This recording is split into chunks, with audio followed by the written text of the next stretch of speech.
Good morning! Basahin naman natin yung mga komento ng mga nasa Saudi. Komento ng ating mga kababayan na nasa Saudi na nakatikim na daw at nakakita ng dates. At hindi po sila umagri sa aking mga pinagsasasabi noong tinikman ko ang dates. At meron po akong ipapakita sa inyo. Ito po yung mga frozen dates. Alam nyo ba na pwede ring i-freezer yung mga dates para lumambot. Tignan natin kung ano ang lasa. So, ganyan na pong itsura niya, ng itim na. Balatan natin. Ganyan.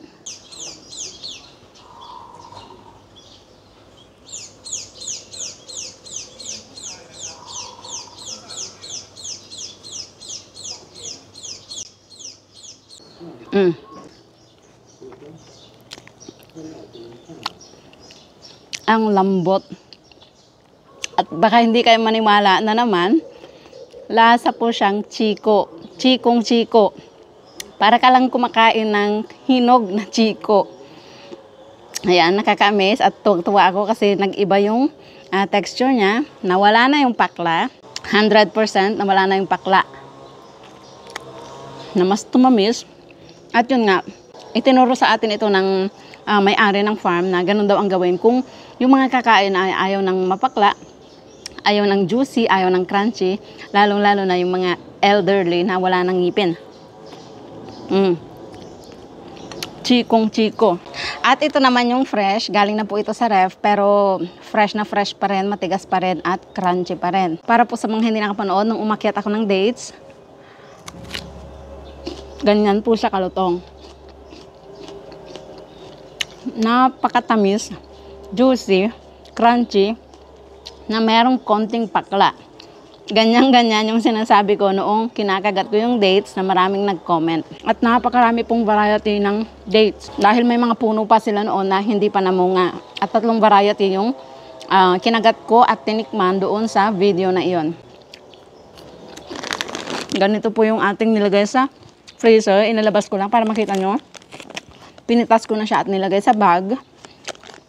At pwede itong i-keep kahit siguro abutin ng taon. At paglabas, pag inilabas natin, magiging ganito siya. Magiging chiko siya. Kaya 4 na bag yung kinip namin ganito dahil gustong-gusto namin ng dates. At dahil mahal kapag hindi na season. So, basahin natin yung mga komento nila. Sabi ng unang comment, sa mga galing ng Saudi, di ka paniniwalaan dahil mapaklayan. Hinihintay na mahinog, magiging brown yan. At may umagri sa kanya, sabi niya, tama po, mapaklayan pag hilaw.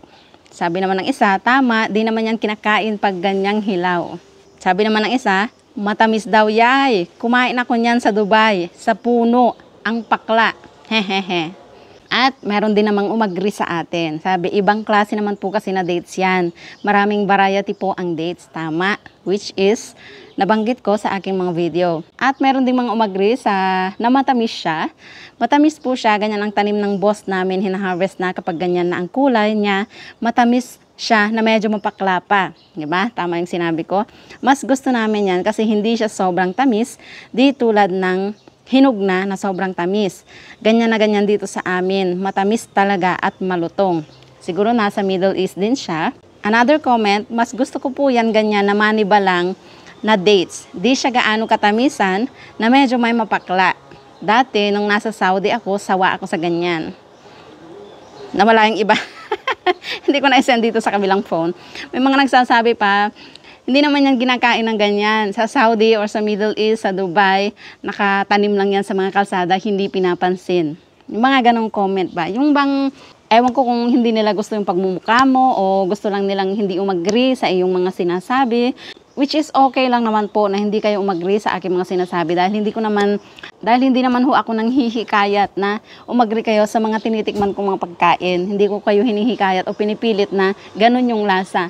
Ang ipinapakita ko po sa aking mga content ay kung ano yung panlasa ko. Makikita naman natin sa ibang mga comment na umagri din sila sa akin. At meron din mga ibang comment din na at sinasabi nila kung ano yung panlasa nila tungkol sa dates. So, patunay lang na magkakaiba po tayo ng panlasa dahil magkakaiba tayo ng dila. At sa Middle East nyo po yun natikman, hindi dito sa Thailand. So, dito po sa Thailand, Kung kayo ay aking mga follower na nanonood na nakasubaybay talaga sa aking mga minumukbang, lalo na sa mga prutas, napakarami po ditong mga prutas na katulad din sa ibang bansa o sa atin sa Pilipinas na ibang-iba kumpara sa atin. Dito po sa Thailand, magaling silang gumawa or magtanim ng mga bagong variety or breed. Breed ba? Tama ba yung breed na term sa mga prutas o gulay, sa mga agriculturist dyan? Paki-correct naman po ako. Ayan, magaling silang mag-invento ng iba't ibang mga variety. Pwede nilang gawing malalaki ang size o maliliit. Kaya nilang gawing ibahin yung mga kulay ng mga prutas. Kaya nilang gawing matamis, yung alam nating napakaasim na prutas. At kaya nilang ibahin yung puno, gawin nilang dwarf o mas malalaki. So, ganun din naman sa atin. Kaya lang nga, sinasabi ko lang para maunawa ng iba na siguro iba yung mga natikman nyo sa mga natitikman ko. Ang sinasabi ko sa aking mga tinitikman, kung ano yung panlasa ko, hindi yung lasa ng mga prutas sa buong mundo, okay? So, sana wag na kayong Jollibee.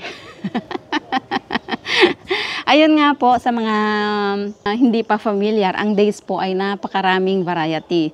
At yun nga, sabi ng karamihan, mapakla. Yes, mapakla, pero napakatamis at malutong at juicy. Alam niyo naman ako, napaka-adventurous ko sa mga pagkain, prutas man yan o mga ulam.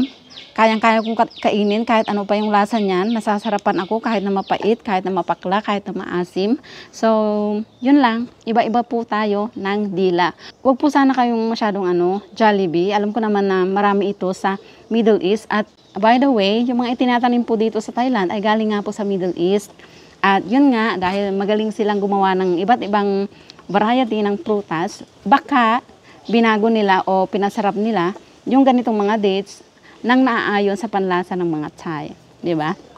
And yes, dito po sa Thailand, ayaw nila yung dried dates na sobrang tamis. Gusto nilang ganitong mapakla-pakla, matamis, juicy at crunchy na hilaw. Which is maraming umagri, kahit nasa Middle East sila, gusto din nila yung gano'n, yung may konting pakla. At kapag gusto nila ng malambot, ganito, nagagawa nila ng paraan. Ewan ko kung ginagawa din ito sa Middle East, yung nilalagay sa freezer para maging chiko. Ito, hindi ako nagsisinungaling, parang chiko talaga. At sana masubukan nyo kung nasa Middle East kayo ngayon, kung hindi nyo pa nasubukan ang frozen na dates, subukan nyo po. Napakasarap, parang chiko. Ito ay ibabalik ko po sa freezer. Ito sa ref lang. Dahil gusto namin both, gusto namin ma-enjoy itong mapakla-pakla na crunchy, na matamis. At gusto rin namin mag-stack ng matagal para ma-enjoy yung chiko-chiko.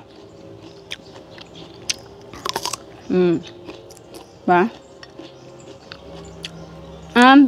Sa mga kakain ng dates, kung hindi nyo pa alam, ito po ay mataas ang sugar level, kaya hindi tayo pwedeng kumain ng marami. 5 to 6 pieces of dates lang daily ang pwede natin i-consume. Total, nandyan na rin po kayo sa Middle East. Marami kayong dates na dinadaan-daanan lang, nalalaglag lang sa kalsada. Baka naman, meron kayong suggest sa amin. Baka pwede natin itong gawing dessert o juice. Ewan ko. O baka pwede natin ihalo sa mga ulam. Paki-comment na lang. And maraming salamat sa panonood.